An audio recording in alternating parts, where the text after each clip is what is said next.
Hi, everybody. Welcome back to our Bible study. It's an exciting day today because we're in Proverbs 9. Now, why is that significant? Well, you'll see as we get to our breakdown of the book of Proverbs, we're finishing up our first section of the book today, and then we'll be moving on into a new section tomorrow. If you would like the PDF that has the breakdown on it, you can download on our website, tobelikechrist.com. Let's talk about chapter 9 and finish up section number 1. Let's begin with our three-part outline of Proverbs. So we've broken Proverbs down into three different sections. The first one is chapters 1 through 9, which we'll be finishing up today. The way of wisdom versus the way of folly. Lady wisdom versus lady folly.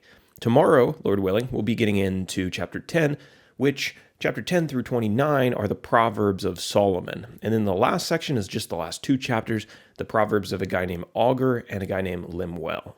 Our key themes for today are going to be somewhat similar to the contrast between lady wisdom and lady folly, or the forbidden woman that we talked about in the last chapter. Number 1, lady wisdom invites men to her table to become wise. And number 2, lady folly invites men to her table to die in their foolishness. I know which table I would rather eat at. Our definitions for today. Number 1, a scoffer in verse 7. And these are from the English Standard Version, so your version might differ slightly as to these specific words. But a scoffer is a mocker or someone who makes fun of someone or something that probably ought to be respected. Number 2 is, of course, Sheol. We can't get away from this word, and I always include it because it is a very unique word. Verse 18, right at the end of the chapter, Sheol is the place of departed souls. It's the grave, the place of the dead. The house of Lady Folly leads men down into Sheol. In our outline today, we're going to be bookended by two invitations, one at the beginning of the chapter and the other at the end of the chapter, and the choice is up to us as to which invitation we accept. So first of all, Lady Wisdom invites wisdom seekers to her table. This is verses 1 through 6. Solomon, once again, as he's done before, personifies the virtue of wisdom as a woman, this time as a woman who has furnished her house and has prepared a table for guests with a meal. Her table is spread, and she sends her messengers out into the streets to invite simple men to come to her house and to learn about the ways of wisdom and the ways of life.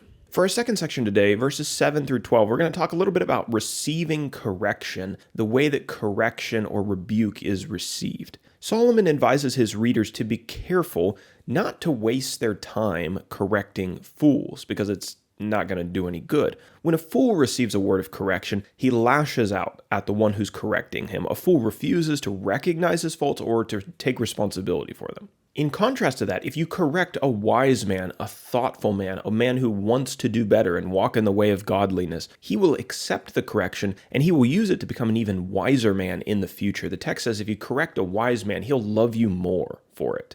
And then Solomon writes in a very similar statement to what we saw at the beginning of this section in chapter 1. He writes, "The fear of the Lord is the beginning of wisdom, and the knowledge of the Holy One is insight." This brings us to section number 3, our final section, verses 13 through 18, the invitation of Lady Folly.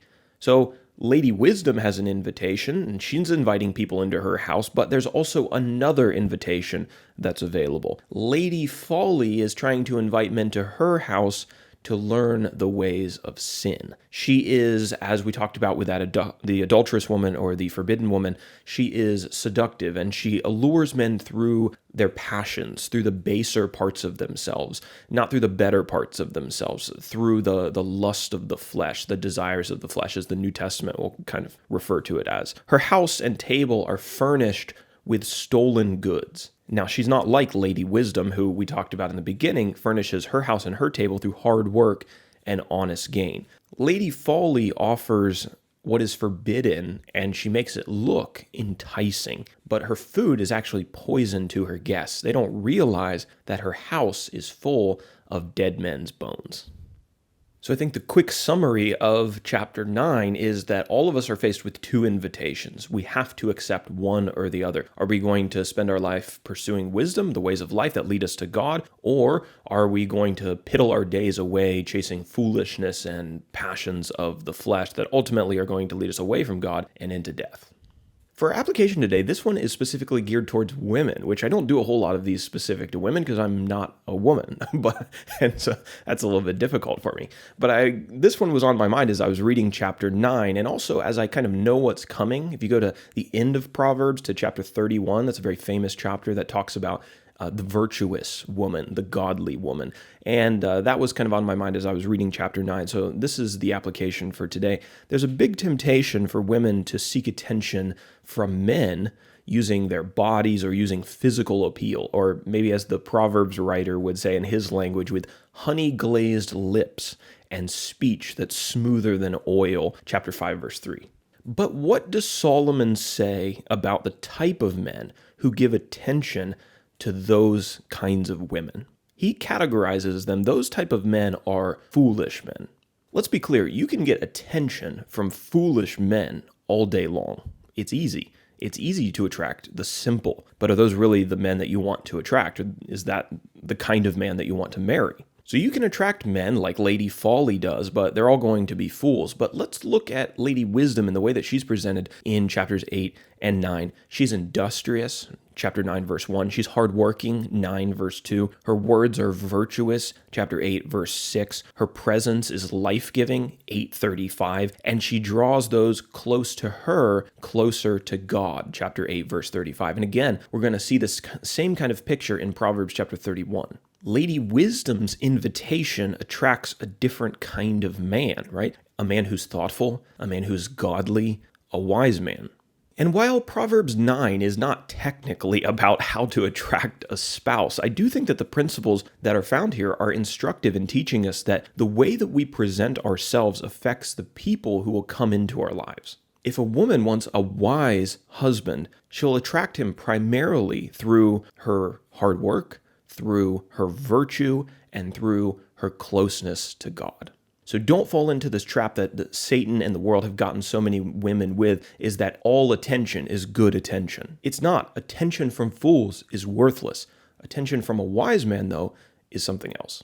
Exhibiting the qualities of Lady Wisdom may only get you attention from a few men, but the attention of those men is worth more than the attention of 1,000 fools. So that's our Bible study in Proverbs chapter 9 today. Lord willing, we'll be back for chapter 10 tomorrow, and we'll get into our kind of new outline setup, and we'll begin talking about these really interesting, intriguing Proverbs of Solomon and the wisdom that he has to share to those who are willing to come to Lady Wisdom's table and to embrace the ways of life.